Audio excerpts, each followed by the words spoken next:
So, festivals. Today I want to talk about a festival that I went to when I was living in Kyrgyzstan in Central Asia. This festival happens on the first day of spring, and it's called Nowruz. It's a big community day to celebrate the beginning of spring. So there's a couple of ways that you can celebrate.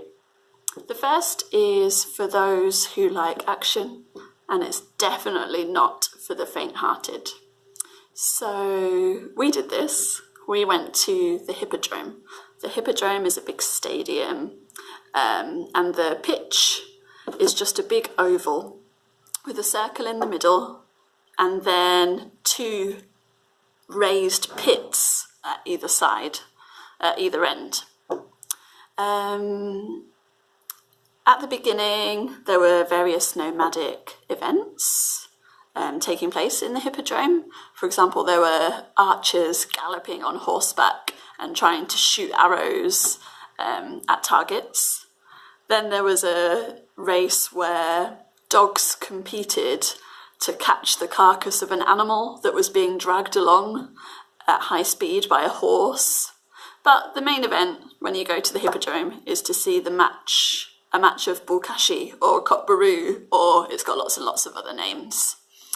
So the two teams come onto the pitch with really, really epic music playing, and the two teams are all on horseback, and it's like rugby on horseback, but not with a ball. They use the headless carcass of a goat or a sheep.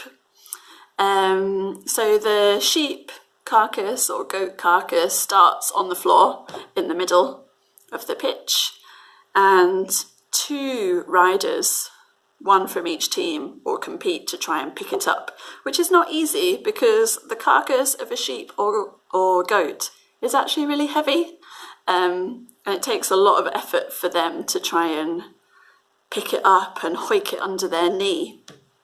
Then they've got to charge towards the pit and try and lift the carcass up, ready to dump it into the pit. And that's how you score a goal. But it's not easy, and it's very brutal. There's horses just charging into each other, crashing into each other, trying to block each other from scoring a goal. We saw two riders unseated and having to receive ambulance treatment on the field. So definitely not for the faint-hearted. I suppose most of the audience that day were men and boys, and the main images I remember from the crowd are young boys wearing the traditional Kyrgyz hats and with a bird of prey on their arm, like a kestrel or something like that, just their pet that they brought along to watch the games with them.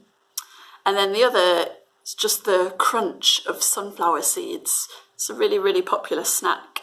And the entire event just had the background sound of people eating sunflower seeds. So that's for people who like action and sports. However, if you're looking for something more family friendly, I want to celebrate Nowruz this way, you should go to the main square of the big city. We actually went after the Hippodrome, so we did both. In the square, lots of families gather together. There's music, there's dancing. People are wearing their beautiful traditional clothes and costumes. There's lots of different games. For example, try and pop the balloon, or try and knock over this or that. But there's also a traditional sport played with chukos, and these are the bones, the knee bones of a lamb. And so you've got these bones, and you have to throw them to a point on the floor to try and win money. I think it's quite complicated. I don't really know how to play it. The other thing on offer in the square is a paste called smuluk, and this is only made at Nowruz. It takes days to make this paste, and unfortunately at the end of that it's still quite bland.